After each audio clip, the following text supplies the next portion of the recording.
I love this stuff, and I love you guys. The energy, I like to hang out beforehand to feel a room. I'm what's called a clairsentient. You've heard of clairvoyant people, they can see the future. I could feel it. And when I walked into this room earlier today, I knew what this was gonna be like. And I had to pinch myself that I get to do this for a living, change people's life, empower them to see things differently. And I'm gonna start out because over the next hour, and I will take questions at the end, my mission is to teach lessons by telling stories that you'll feel. Nobody remembers what I say, but they'll remember how they feel. And everything I do is based off of lessons and stories. And it's interesting, as I speak around the world, I found there's two types of people as I'm speaking. There's the people that will try to write down everything that I teach or the lessons that I teach. And then there's people that write nothing down. And believe it or not, both people end up taking away the same exact amount of things.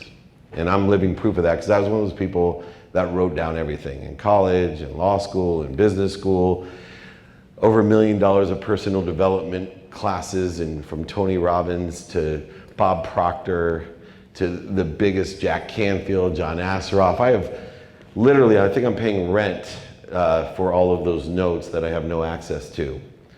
And I can't remember it all. And so I first have a takeaway for you, which is the lesson about lessons.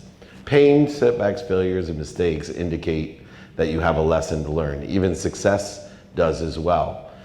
There's an interesting aspect to lessons. There's three components of learning. One is intelligence. Some people just have a greater capacity to learn because of their intelligence. Another one's intuition. The clarity that you have from the omniscient, all-powerful, all-knowing, and how well you are in tune with that. And of course, inspiration, which is energetic. We have inspired words, thoughts, beliefs, feelings that we have. And so my lesson about lessons is simply write down what resonates with you.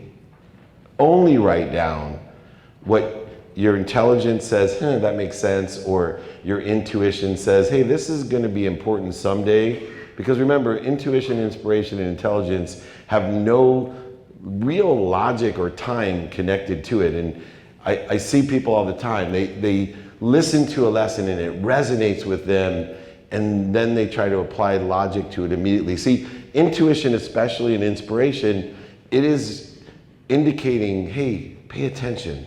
This is going to be important at some time, right? Time's a man-made construct. Intuition and inspiration doesn't know anything about time.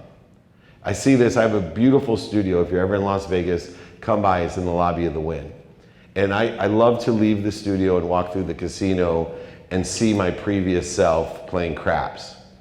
And there's that person, and they roll, and there's the hard eight, and they're like, I knew it. I knew it was gonna be a hard eight. No, you didn't. What happened was you had an intuitive experience, probably 6 or 7 rolls earlier, that said hard eight, and you've been saying it's gonna be hard eight for like 6 or 7 rolls, and then when it finally does, you lie to yourself and say, I knew it. That's what happens. So what I want you to do today is only capture what resonates with you intellectually, with intuition, or in something that inspires you, and go ahead and write it down. But that's really not gonna do it, because we're blessed with technology today, and what I want you to do is to leave here and create a system to access what resonates with you. See, we have this great technology that allows us to search. And we can use a variety of different platforms, CRMs, SFAs, FFAs, clouds, it doesn't matter.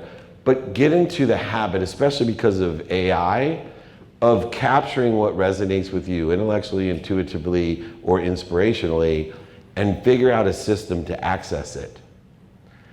It's gonna be really, really important. Today, in just searching and finding it, one of the things that I did, and you never know how your journey impacts, right? I ran the most notable sports agency in the world. They did the movie Jerry Maguire about my firm, and so many people that want to get into sports, like, how'd you get that job? Technology. That's how I got that job. Technology. Like, what do you mean? I said, well, I went to law school, I wanted to be rich, so I sold legal research online, went to the Silicon Valley, learned how to raise money. That was helpful as well. But when Lee Steinberg, quote unquote, Jerry Maguire, was looking for a new CEO because they had sold their baseball practice for $90 million, he had tons of people that looked like me with my background, right? Frustrated, tiny, small athletes that never could make it, that thought, well, if I can't make it, I'll be Jerry Maguire. I'll be a sports agent. But what made me different is there was no one else with that type of background that had been a leader in technology. And Lee Steinberger was a visionary, and he said, the future of sports is in technology, it's in content, it's not in law. And he was right, and that's why he hired me. And so I want you to utilize the technology as a servant today for you, not a master. I've always used technology as a servant. I've always transcribed. Since I started doing content, I transcribed everything and put words behind it because I learned about searchability and how that utilized SEO. And today, it's even more important. I have burner websites, burner accounts on IG, LinkedIn, TikTok, and what I mean by burner accounts is that I don't promote or publish them. I publish my personal brand and my podcast and my TV shows, but why do I do that? Because I understand technology as a servant. And so when we look at AI, for example, it searches everything on the internet, whether you are promoting it or not. It finds every single domain and finds all of those videos, unedited videos that I've transcribed with words behind it. Why is that important? Well, it's extremely important today, but it's going to create a separation tomorrow for all of you in all of your industries, because nothing's going to create a greater efficiency in your life in two ways. 0 to 1, the first mile of the first month of what you do, or the last mile in the last month of what you do. So today, unlike most people, go ahead and ask AI, tell me who whatever your name is, and watch what comes up. I have so much content that's promoted, published, and unpublished, but on the internet, that even my employees today just write an email and say, hey, can you write this email as if I'm David Meltzer, legendary sports executive, author, speaker, entrepreneur, philanthropist. I can write a book. It used to take me 6 months. The first 5 months of the book I can write in 6 minutes now. I can literally say, because I have so much content backed by words, I literally can say, hey, write the book, Don't Do Business with Dicks, with 10 chapters, 350 pages, completely edited correctly for the Library of Congress. Chapter 1's about this, use this lesson and other lessons like it, and this story and other stories like it, and boom. As if I'm David Meltzer, speaker, author, entrepreneur, legendary sports executive, philanthropist, idiot, whatever I want to say about David Meltzer, it'll pick and choose all of those things. So these lessons, and I know I took an enormous amount of time to talk about lessons, but it's really important because if I didn't talk about it, all that I do up here on stage will be wasted the same way I wasted all my money paying for all these geniuses to tell me how to get to where they are. So remember, if something resonates with you, capture it, create a system to access it, and I promise you, you'll create these efficiencies and effectiveness and statistical success. The story that Trevor gave you, the highlights of that story, is about a journey of 3 worlds. The first world that I was born into is one that most people live in, which is the world of not enough. It's a zero-sum game where there's winners and losers, and those people that don't have enough always see that there's not enough. They live their lives as victims, blaming, living in shame, justifying why they're not where they're at because of some outside circumstance, what's called a life circumstance. That's what I was born into. Always looking to see what I didn't have, what I didn't want, what other people had. And everything to me created a challenge, a competition to win, to buy my mom a house and a car. That's all I wanted. I wanted to be rich. And I was willing to be rich however it took to buy my mom a house and a car. And sure enough, when I graduated law school, faced with the decision whether to be a real lawyer, a maritime lawyer, oil and gas litigator, make $150,000 a year with bonuses, or to sell internet in 1992. At the time, my mom actually said to me, when I asked her for her advice, you know, what should I do? Should I be a real lawyer or sell legal research? She's like, oh, be a real lawyer. This internet thing's a fad. It's never gonna work. It's gonna be gone in a few months. You're making a big decision. Justice Scalia, actually, when I started the job, I presented Westlaw to the Supreme Court. I was 24 years old. And Justice Scalia, I wheeled in an XT computer in DOS with a 9600 baud modem and a dial-up. And I did a great search for the Supreme Court. Slip/S, fall/P, quote unquote grocery store. California case law. To show them how WordPerfect 5.1 could be utilized to cut and paste all these things. He looks at it and he says, son, nobody will ever, this is one of our greatest geniuses in American history, by the way, Justice Scalia. Nobody will ever do research on the internet, you need books. And later on in life, I got to meet Justice Scalia again. He goes, you look familiar. I said, yeah, I was the guy that sold Westlaw to the Supreme Court. He goes, oh, I go, yeah, and you told me that nobody would ever do research on the internet. I never said that. I go, and Ruth Bader Ginsburg was there. She's like, yes, you did. It was awesome. And then he's like, you don't tell anyone that, do you? I'm like, just anyone that would listen. And now he's dead and I tell everybody. We'll never overachieve our own self-image. This limiting belief, this not enough belief was never there. And 9 months out of law school, I made my first $1 million and bought my mom a house and a car, paid off my law loans. And I moved from that world of not enough to a different belief system of just enough. My ego was driven, my identity was driven by how much money I had. One of the most dangerous things of my success was I believed my own bullshit, and I truly believed that money bought me love and happiness. I thought that I was happy because I was rich. At 25 years old. And then after that I became richer and I could buy things when I was unhappy. I would buy things when I was unhappy to make myself happy. I'd buy more things if I was still unhappy. I'd buy different things if I still was unhappy. I got to a point where I'd buy things I didn't need to be happy, and then I bought things I didn't need to impress people I didn't like. And that was really dangerous. Thinking I was happy. And all the things in my life led up to that this was true. Even who I married. At 30 years old, right, I got to marry my dream girl from the 4th grade. In the 4th grade, I moved from Akron, Ohio. Anybody from Ohio here? Oh yeah, that's why I asked. Akron, Ohio, great place to be from. And my mom moved me to San Diego, and this cute girl skateboarded by my house, and I'm like, oh my gosh. Oh, intuition. Inspiration wasn't intellect. Not unless your intellect's below your waist. Worked through high school, no I'm kidding. But something literally resonated with me when this girl skateboarded by my house. So by the time I was in the 6th grade, being as brave as I was, I asked my best friend Rob to ask her at 6th grade camp to go study with me.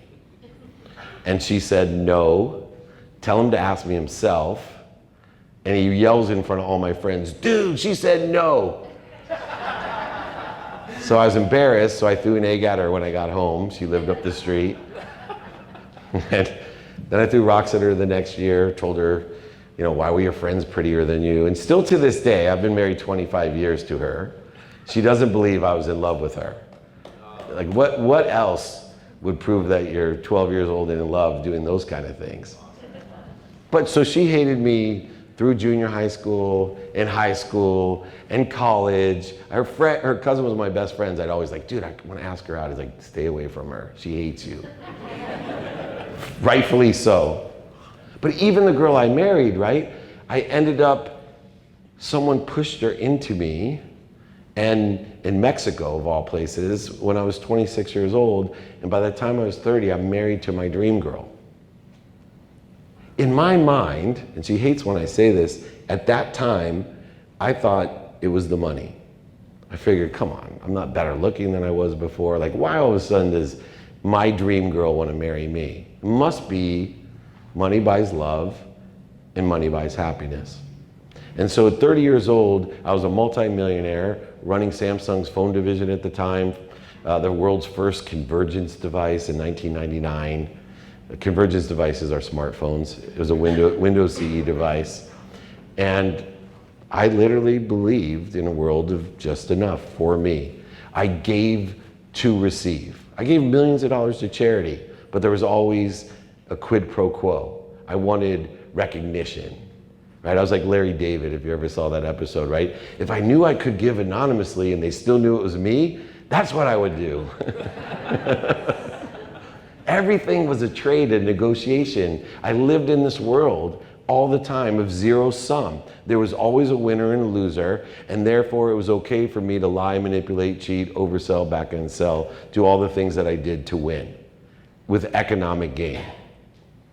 And at 30, I got the first red flag that maybe this philosophy that money buys love and happiness wasn't true. At 30 years old, my father, who left when I was 5, and at 10 years old forgot my birthday, which was bad enough at 10, but lied to me when I asked him, how could you forget my birthday? He said, oh, I didn't forget your birthday. I don't believe in birthdays. Meanwhile, he's like giving his girlfriend, who was closer to my age than his, presents for theirs, celebrating my siblings' birthdays. He was so full of shit. And I was 10 years old and I knew it, and it really hurt me. So I stayed away from my father, and at 30 years old, my dad sent me a gift. A really big box came to my house. Here I am living with my dream girl in my dream home, multi-millionaire, and I get this present and I open it up and I put it on. It's a sport coat, and I start to cry. And my wife's like, are you all right? I said, yeah, I can't believe my dad gets it. I'm finally gonna have a relationship with my father. He's, looking for forgiveness. He gets it. And I open it up to see if it says, specially made for my son, or happy birthday, or Armani. He had torn out all the lining, all the pockets. So I immediately went from complete bliss and joy and hope and faith that I was going to reestablish a relationship with my father to rage. So I called my dad up and I said, hey, I got the present. He's like, oh, good. He goes, do you like it? I was like, actually, no. He goes, well, why not? He goes, it's exactly what you need. I said, I don't need a jacket I can't wear. He goes, well, it's not for wearing. So why would you give me a jacket that I can't wear? He said, because I want you to hang it in the closet to remind you every day you're just like me. I'm like, I'm nothing like you. He said, no. He said, I wanted to remind you you're just like me. You think money buys you love and happiness, and so did I, and I don't want you to live that life. That jacket has no pockets because you can't take anything with you when you're gone. I wanted to remind you that you're gonna be buried in that jacket. When I was 30 years old, I had everything I ever dreamed of, I thought. So of course I told my dad, F you, I hate you. I'm nothing like you. You are a liar, a cheater, manipulator, overseller, back-end seller. I hate you. I don't ever want to talk to you. And there I went, loving my life, buying things I didn't need to impress people I didn't like to be happy.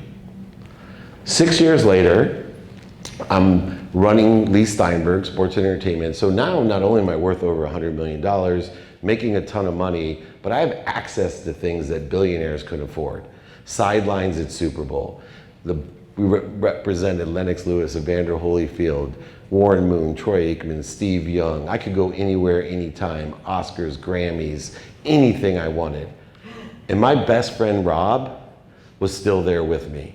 The kid in the 6th grade that asked my wife to go study with me. I loved Rob, and Rob loved golf, and so I got invited to go to the Masters with Joe Montana, Wayne Gretzky, and Warren net jets, private plane, private parties to the Masters.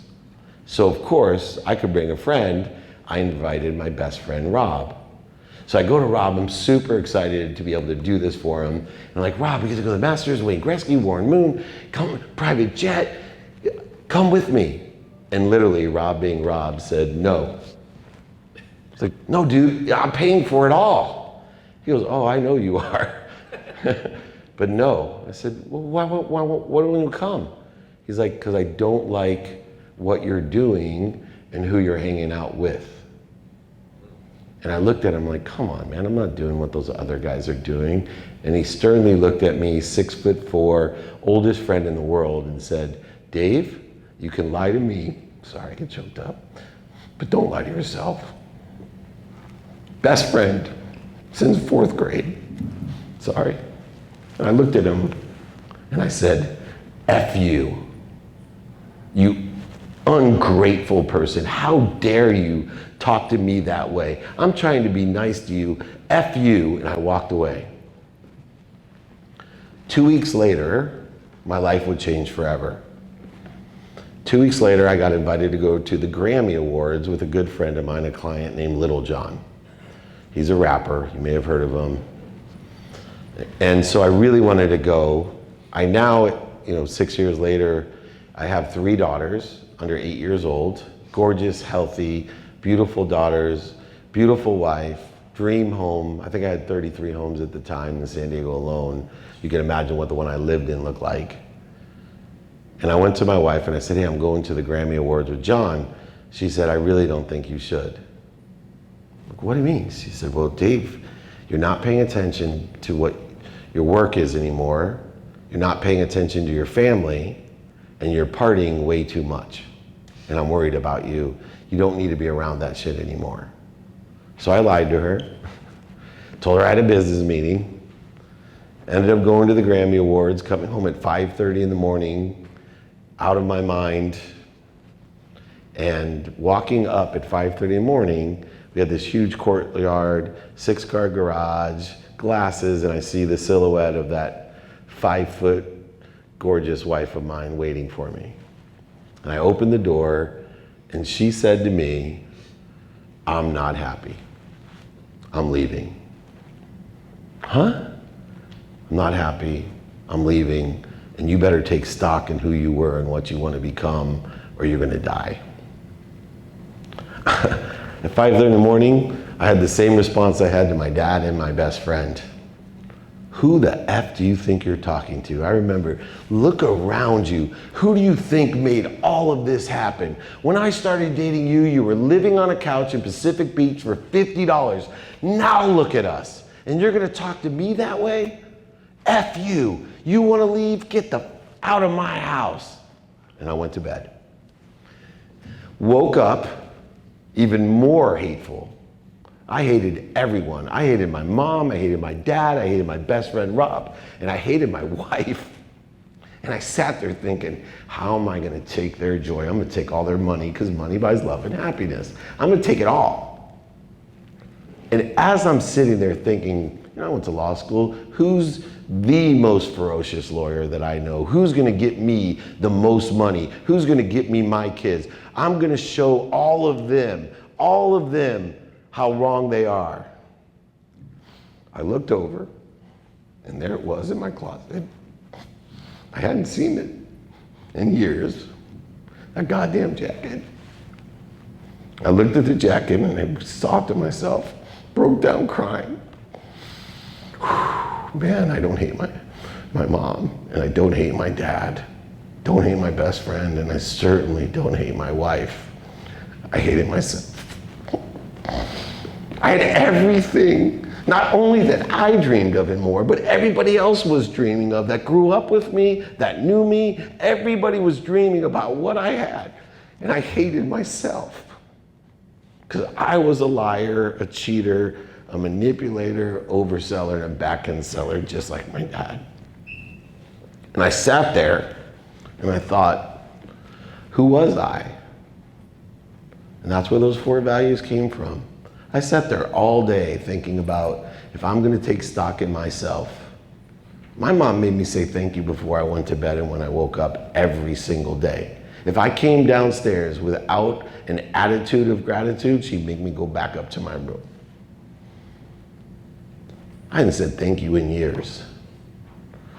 I lost my forgiveness. I literally was in need to be offended for everything and everyone. I was the least accountable person in the world. My mom used to always say, live above the line, son. You are accountable for everything in your life and you're supposed to learn from it. You must learn from it. No blame, no shame, and no justification. You want to have control of your life? Then take responsibility, be accountable for everything in your life. That will give you control, because there's no control looking outside of you. You give meaning to everything you see, and you need to learn from it. And at that time, I was not effectively communicating with anyone, and I had to go on a journey to find faith. And that was a longer journey, but those were the 4 things I thought of as I sat there. And I came out, and I started to say thank you. And luckily, my wife gave me time to practice gratitude, forgiveness, accountability, and effective communication. People ask me, oh, didn't happen overnight.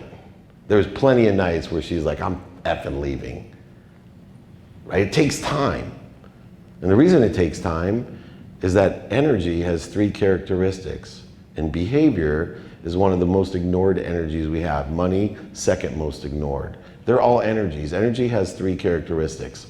It aggregates over time, it provides exponentially of outcomes, and it accelerates. Behavior is one that's the most difficult to understand. And the reason is, when we start good behavior, we expect to be aware of instant results. Dieting is a great one. You see people all the time, 2 weeks, why do I? No, good behavior creates good progress. Bad behavior creates bad progress. But it's exponential in its time. It's like money. But you guys understand money probably easier than behavior. If I offered you guys $1 million today, or a penny today that would double every day for 30 days, obviously you would rather have the penny, because you'd have $5.3 million at the end of the month. Same thing with behavior. Most people go the extra mile every once in a while and then use that to justify why they're not where they want to be. They don't do a penny of good behavior every day and keep doubling that behavior and allowing it to aggregate, compound exponentiality and then accelerate. That's how you win. Bad behavior is worse. See, if we have good behavior, we don't expect anything but instant results, so what do? We quit. We quit. If it was going to take you 20 years to get to where you want to be, you would only be 25% of the way there after 18 years, 50% after 19, and then 100% of the way there. 99% of the people will quit before they get to 25% of the way there. They don't see progress. So you have to have faith that good behavior creates good progress, and bad behavior, more importantly, creates bad progress. I had one of my best friends from those previous years. One of the friends, Rob, said that he doesn't like to hang out with. I recently saw him, and he's like, man, he was drunk. Dude, we gotta go out. We gotta go to the strip club. Dude, get an 8-ball, let's go. I'm like, whoa, whoa, whoa, whoa, whoa.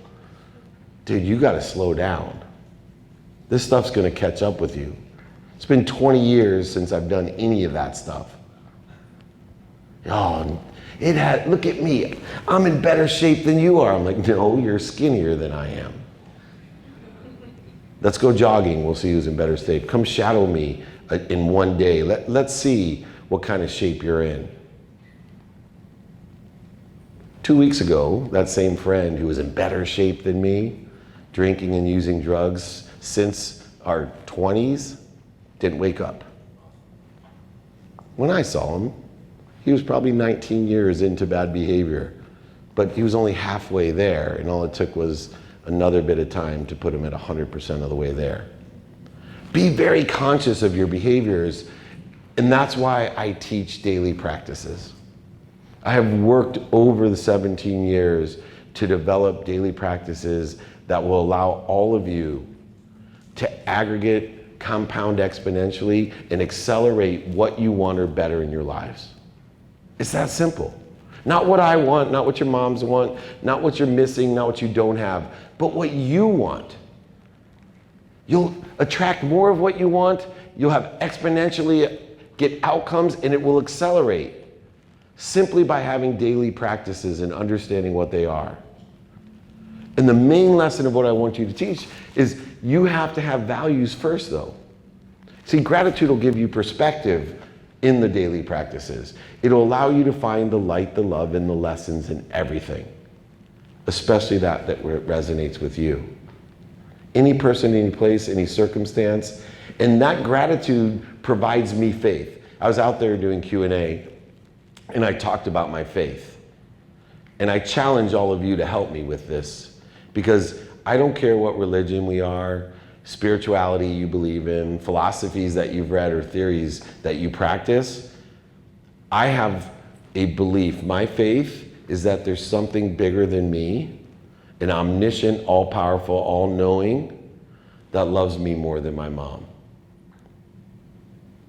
That faith is based on one thing. I can't think of anything better. No science, no religion, no spirituality. It's based off of one thing. I'm in front of millions of people out there saying, hey, give me something better to have faith in, and I'm in. You don't have to even prove it to me. Just give me an idea that's better than an omniscient, all-powerful, all-knowing that loves me more than my mom. Therefore, every time that there's a pain, setback, failure, mistake in my life, or success in my life, I know I'm being protected and promoted. Because there's something that knows everything, and I just don't know everything. Shit, my mom didn't know everything, but when I was little and went to go touch a fire, my mom never ever hit anyone, never screamed at anyone. In fact, my wife says that's my biggest problem, is my mom never hit me or yelled at me. But I went to go touch a fire, and my mom slapped the crap out of my hand and screamed at me, no. And I was a little boy, and I just started to cry. Mom, why are you punishing me? She immediately hugged me. I'm not punishing you. You didn't know that fire was going to burn you, and I'm protecting you. I'm promoting you. You just didn't know the fire was going to burn you. That's the whole philosophy of my life. I didn't know all that money was going to burn me. I didn't know not getting into that school was going to burn me. I didn't know. I thought I was being punished at all times when things didn't happen the way I thought they were supposed to happen, because I thought they were supposed to happen and I worked hard for it. And so I became a victim.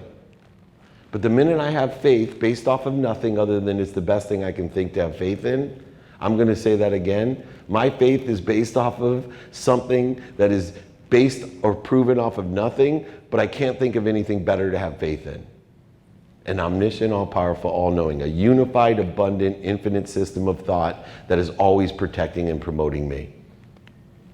So the premise of the daily practices is understanding, number one, physics of energy. It aggregates, compounds exponentially, and accelerates. Two, values that give me the perspective of gratitude, the ease of forgiveness, the control of accountability, and the inspiration of effective communication. Utilizing that with these daily practices, which I'm going to teach you, and I'm happy to send to all of you, and if anyone didn't get a book and doesn't get it out there, I will send it to you and your friends. I will pay for shipping. I will pay for the book. It is literally, just email me. It's up there, david@dmeltzer.com. I will send you everything for free. I'm on a mission to empower you, to empower others. So just reach out and learn these 5 daily practices based on these values and the idea there's something bigger than you that loves you more than your mom. Unless someone calls me with something better to believe in, that's what I'm going to stick to. So how do we aggregate, compound, and accelerate what we think we want? Number one, first daily practice. Daily practice, by the way, is 7 days a week, not 5. Not every once in a while, it's every day. Just remember, in the daily practices, 2 minutes a day is worth more than 2 hours on a Saturday, because energy compounds itself, accelerates and aggregates on itself. I'm a student of time, which you'll find out. The number one daily practice to not live like a tube, food in, food out. See, most people live in nothingness, rolling a boulder to the top of the hill just to have it roll down the next day. Right? Camus wrote about it in The Stranger, the myth of Sisyphus. That's how most people live their lives, like tubes, food in, food out, in nothingness. If you want to start having possibilities every day, the number one practice is know your what. What do I want today? Personally, what do I want? Experientially, what do I want? Giving-wise, what do I want? Receiving-wise, what do I want today in a trajectory of what I think I want in the future by giving the meaning of my past in that trajectory. See, the past is infinite. It's infinite. The past is infinite. You guys want to go back 100 million years? Close your eyes. It'll take a few man-made seconds to go back 100 million years. You want to go forward 100 million years? The future is infinite. Close your eyes. Go 100 million years from now. It takes a few seconds. The limitation of the past is the meaning you give the defining moments, setbacks, failures, mistakes, void shortages, obstacles, successes, historical relevances even. I tell a story about us keynoting the global sports conference in France, and I was teaching, and this woman came up to me afterwards. She's like, oh, this is very optimistic, but what about the French-American War and what it did to France? I'm like, really? That's the defining moment, some historical relevance that's arbitrary and capricious is the reason that you're not gonna reach your potential, what you think you want or better, because some historical relevance? It's ridiculous what we do. Give the meaning to the past, like losing $100 million to make me better. Saving my life, saving my marriage is one of the best lessons I've learned. I don't think I lost $100 million, I just invested it into a better future. That's the meaning I gave it. And what you think, you can't change the meaning I give anything. And I can't change the meaning that you give it as well. So know what you want. And it's not a perfect balance, by the way. According to life circumstances, I balance my personal experiential giving and receiving every day differently according to the life circumstances. When you know what you want, your nothingness becomes a possibility. Now, how do we make that possibility a probability? Lesson number 2, daily practice number 2. This is where I lost all my money. Know your who. Fastest way to get to where you want to be, ask for help. Find someone who sits in a situation you want to be in and give them the value add of asking them for help. Find and ask them for directions to where they are. Fastest and easiest way. Know your who you can help as well. If you get a seat at the table, pull a goddamn seat up next to you, invite someone to sit down. Right? The model of my life is, this is my logo. I'm constantly reaching up here for help, and I'm always reaching back like this. It's amazing too, if you think about it as climbing, you know who's always telling me that I can't make it to the next level? All the people behind me. I've never had one person up here, as I'm reaching up here, I want to do this, go, oh no, you can't do that. It's always the people that haven't done it. They're back here telling me, limiting me by my own self-image. That's bullshit. I'm always asking for help because that's the fastest way to get to where I want to be. It turns my possibilities into probabilities, and I'm always pulling another seat up with me and said, come on, man, there's room at the table. Come with me. I'll help you. The third daily practice, you know your what, it's a possibility. You know your who, it's a probability. Know your how. And this is where very pragmatic use of time. Remember, infinite past, infinite future. Time is the only limitation of now. 24 hours today. We all have it based off of the speed of light, meaning that the particle of light leaves the sun, comes to Earth. Everybody is relegated by that. Notate that there's many things faster than the speed of light, which is the speed of thought. Someone asked me earlier, how do you bend time? You bend time by using your thoughts. So focus, for example, people talk about multitasking. You know that your mind can only do one thing at a time, but it's much faster than the clock. So a very simple thing to practice if you want to bend time is that you focus in on a primary data point, like speaking, and then move back and forth this way to other things. So I will do interviews and do my emails while I'm doing an interview, and even have gotten good enough to do my text messages, speak at the interview, and my email addresses, because I have practiced utilizing the speed of thought, which is faster than the speed of time. So what I'm doing is I'm focusing in on what I'm speaking, but I move to the email and back in my thoughts, and then I move to my text messages and back to my thoughts. So what's happening is my thoughts can gather enough data points to continue a conversation while I'm gathering enough data points from my email to answer the email, and going back here, not over to the text message, but quickly understanding the speed of thought is faster than the speed of light, I go over here to my text and back to my speech again. And so I'm not multitasking. I'm doing individual one thing at a time, but at the speed of thought, not at the speed of light. And it's something that you can practice easier and easier and become completely productive, accessible, and gracious with your time, which is knowing your how. Knowing what you want's a possibility, knowing who you can help and who can help you is a probability. Knowing how to get it done is by being as productive, accessible, and gracious with your time. Activity you have planned, activity you don't have planned. Sleep. All of us share the number one habit that we do every day. It's called sleep. It's a third of our life on average. How many of you have a sleep coach? 17 years. Greatest coach that I have. I have an unwinding routine. My tomorrow starts tonight at 9 p.m. Pacific time. I put my body, my mind, and my soul in a position to do two things: recover and access.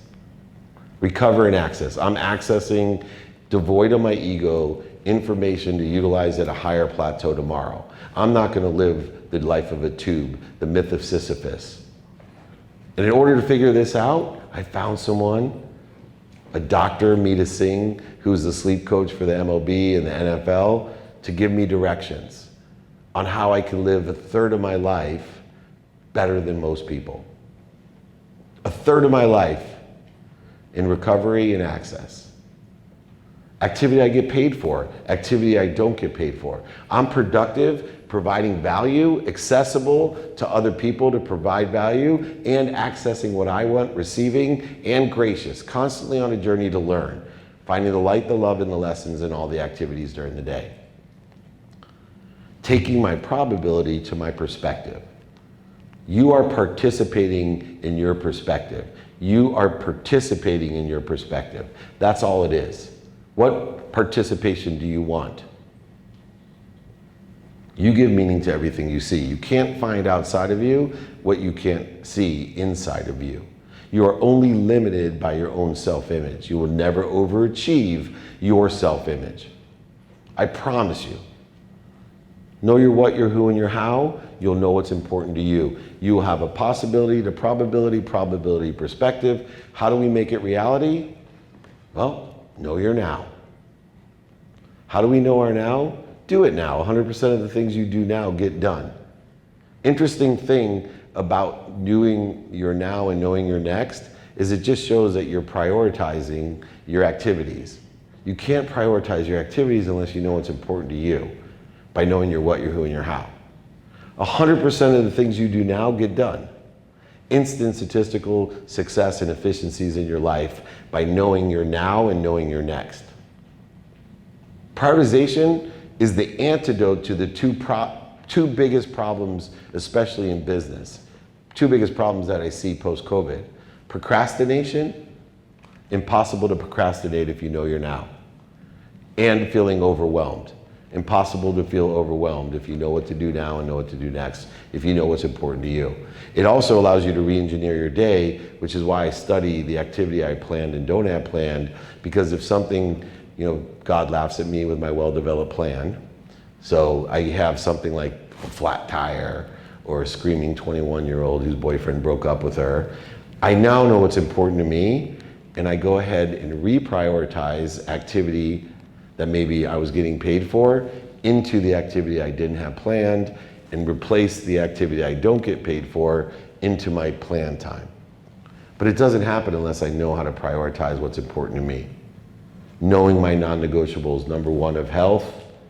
If I'm gonna give you another piece of advice that hopefully resonates with everyone, give a minimum amount of time every day to health.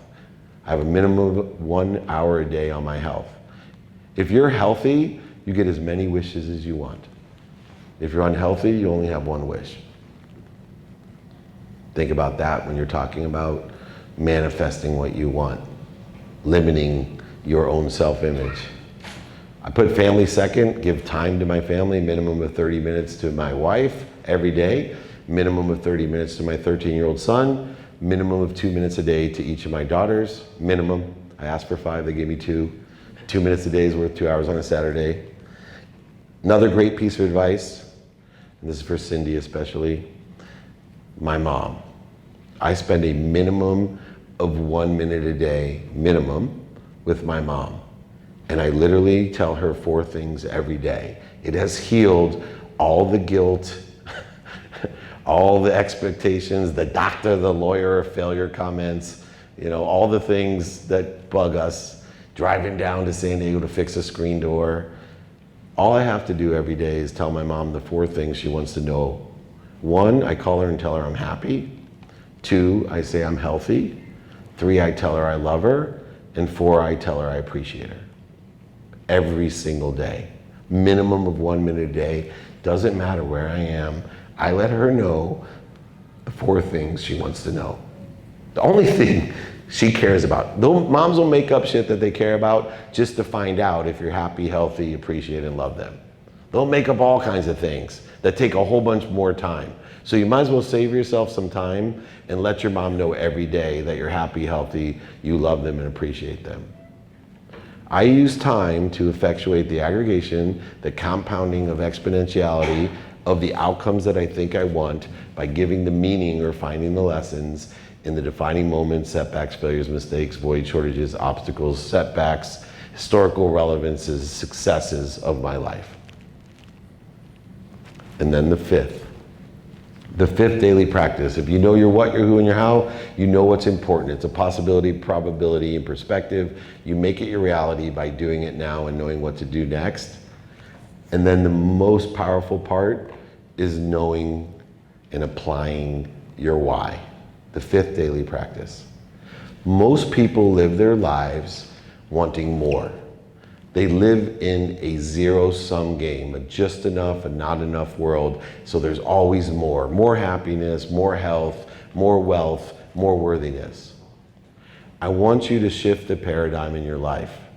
I don't want you to search for your why, no matter what age you are.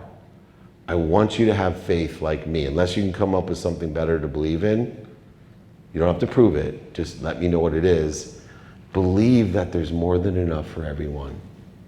More than enough for everyone. You live in an infinite, abundant, unified system of thought with something bigger than you, an omniscient, all-powerful source that put enough power in your pinky to light up Manhattan.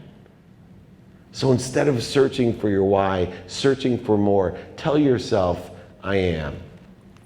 I am happy, I am healthy, I am wealthy, I am worthy. And start practicing as a 5th practice, daily practice, asking yourself, what am I doing to interfere with it?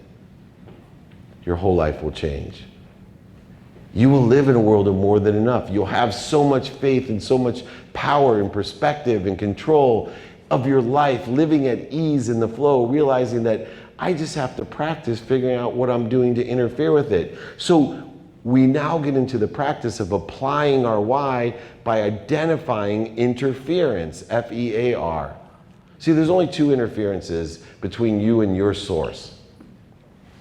Fear of the past usually results in guilt and resentment. Fear of the future, anxiety and fear, worry. So if we can practice identifying when we are afraid of the past or afraid of the future, and then understand that we are assigning an ego-based consciousness to that fear, which is a human natural concept of when you're afraid, we assign the ego to it. Fight, flee, fight, fornicate, feed, whatever. So for me, I'm in the practice of identifying fear and utilizing it to get me up, get me started, get me back started, get me back up, and then get me out of my own way. So I identify fear, and instead of trying to out-logic it, fight it, resist it, go over it, under it, through it, around it, lie to it, manipulate it, cheat it, deny it, when I'm afraid and find out what I'm doing to assign my ego to it with a need to be right, a need to be offended, a need to be separate, a need to be inferior, superior, anxious, frustrated, angry, worried, guilty, resentful, whatever need you utilize to assign to that fear that just literally interferes with your potential every day, I just stop. It's not easy, but I stop. And I breathe, and I remember, and recollect to that source, that omniscient, all-powerful source. I remember, and recollect, what is it I want? Who can I help? Who can help me? How best to get it done? I'm going to prioritize my now in the trajectory of what I think I want, or better, assigning a new meaning to that fear, to that past. A new meaning to it, one in which accelerates and aggregates and compounds where I think I want to be or better. The way that I describe it to people is that when you're in fear and you start assigning these ego-based consciousness to it, your mind, your body, and soul are on fire. So remind yourself, when I'm on fire, I stop, breathe and drop, and then roll into the trajectory of where I think I want to be or better. Apply your why to your life. You already have, people ask me, God, you're 55 years old. How do you do it? You're in every different city. You do all these things, interviews and meetups. And how do you have that much energy? And I'm like, you have the exact same amount of energy that I do. I just practice not interfering with it. I practice not interfering with it. We all have the same energy. We all have the same why. Unless someone here, as the millions of people I'm encouraging, can tell me something better to believe in, and you don't have to prove it. You don't have to prove it. Just tell me, hey Dave, I think you'd be better off believing in this pencil. I'm fine with it.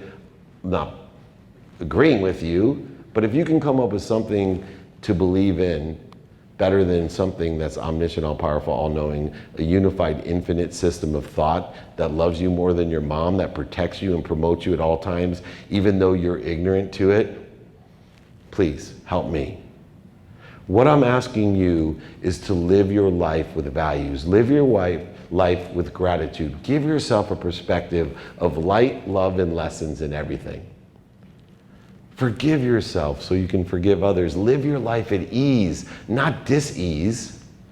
Take control of your life by being accountable. Ask yourself, what did I do to be responsible? What am I supposed to learn? What did I do to attract this to myself? What am I supposed to learn? What am I doing to participate in a perception? What am I supposed to learn?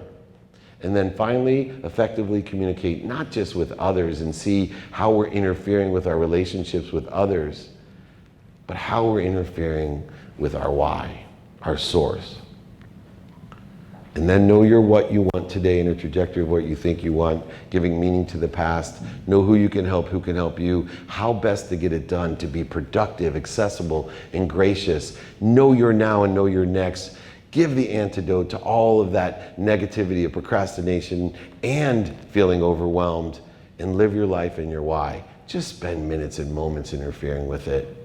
And I promise you, if you live with those values and these daily practices, you will make a lot of money, you will help a lot of people, and you will have a lot of fun. I've traveled the world 200 and some days for years and years and years. I've never met one person who makes a lot of money, helps a lot of people, and has a lot of fun, that lives in the world of more than enough, that isn't happy. And if you can learn these things and take it back with you and teach other people these things, they will be happy as well. And if you can empower others to be happy, that will make me happy. Thank you all so much for your time. I appreciate it. Thank you. All right. Trevor, help me out. I got 6 minutes, so I'm gonna keep my answers short because I want to hit as much. Please copy down my email address. Believe it or not, I email everyone myself. I read them. I literally am here to be of service and value. If I know someone that can help you, I am trying to create a community like this one of people that do two simple things: help each other and know people who can help each other. It's that simple. Build your own community. Your neighborhood is your frequency. Yes? All right, so my name's Erin, and my question is, in business, especially in real estate, relationships are crucial. So I, similar to you, want to add value to as many relationships as I can. My question is, how do you overcome, or how long does it take you to get over when a friend steals one of those relationships, like Clinton Sparks? Look, nobody can steal anything from you.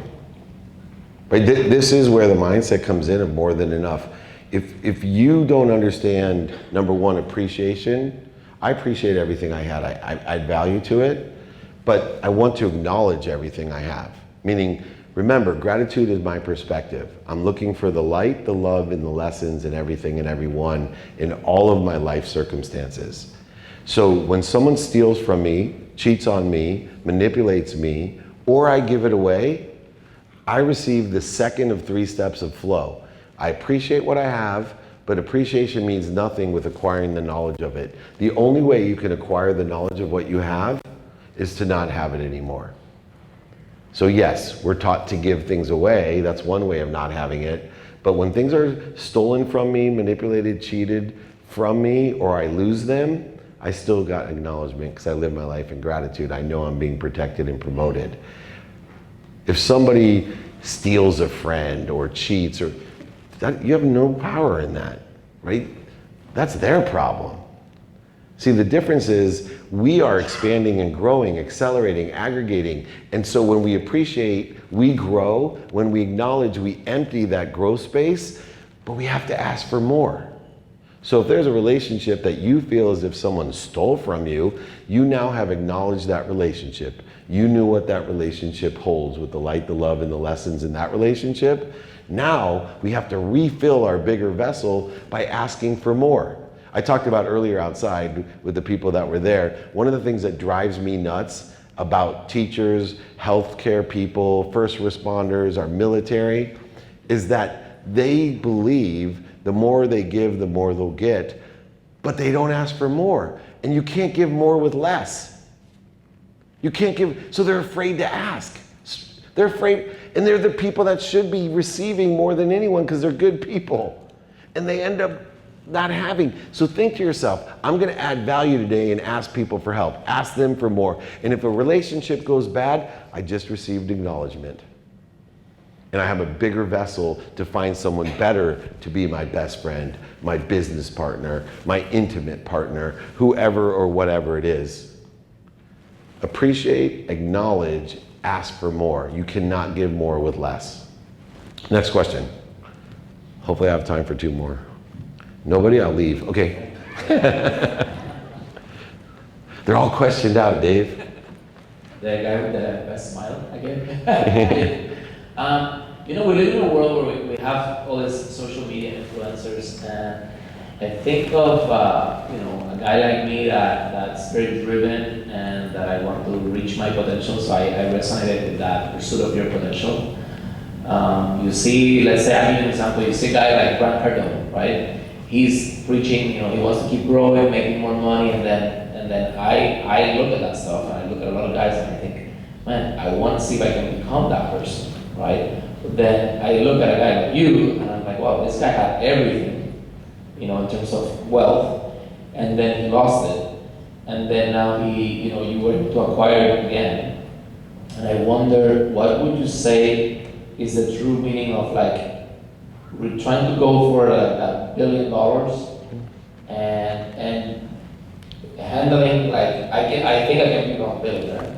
What does it make a difference, you know? Like, Yeah, so that is your answer right there. So I live my life attaching my emotions to my outcomes. I'll be happy when I graduate college. I'll be happy when I graduate law school. I'll be happy when I marry my dream girl. I'll be happy when I make my first million. I'll be happy when I make 10 million. I'll be happy when I make 100 million. That's not happiness. I'm happy enjoying the consistent, everyday, persistent pursuit of my potential.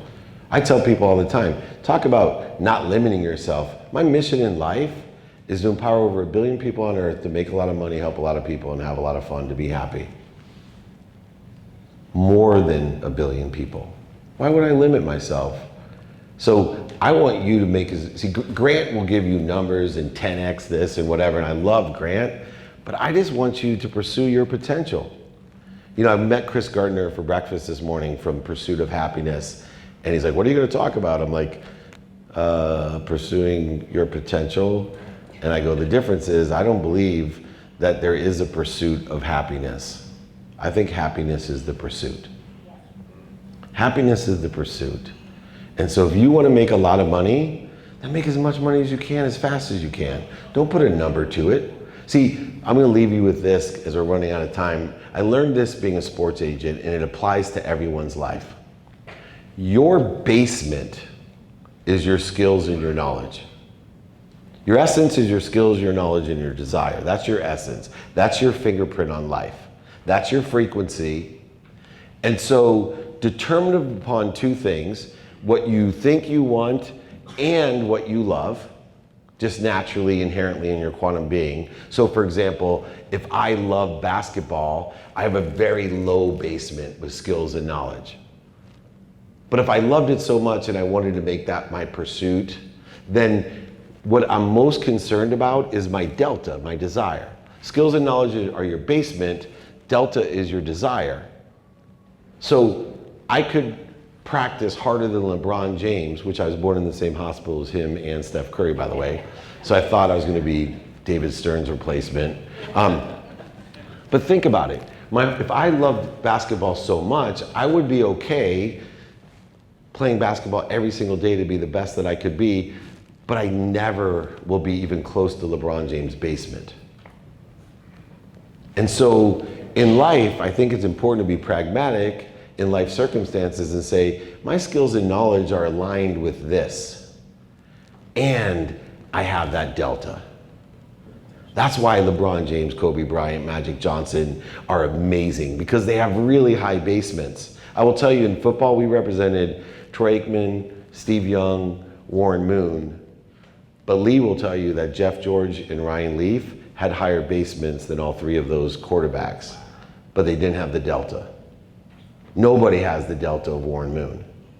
And look up the history of him, of what desire did him. Someone asked me earlier, what's the common denominator between the billionaires, millionaires, entrepreneurs, celebrities, athletes, and entertainers in my life?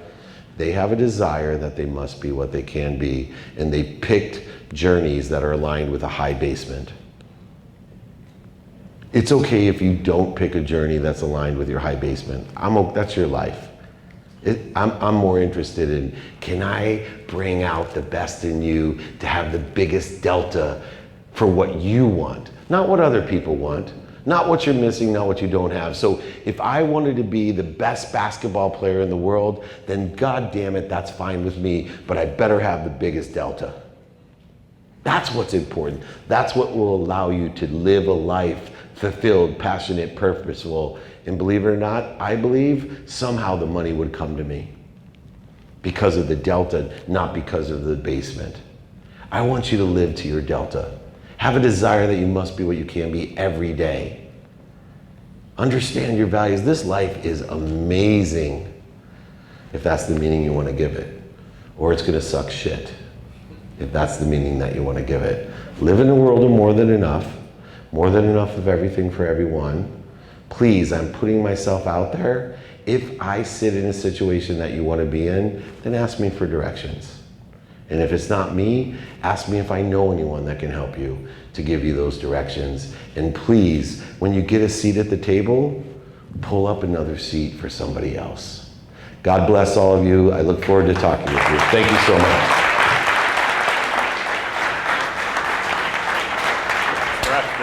Come on up. Give you a hug. Yes, sir. Oh my gosh. I will take that. Thank you. Ladies and gentlemen, one more time for David Meltzer.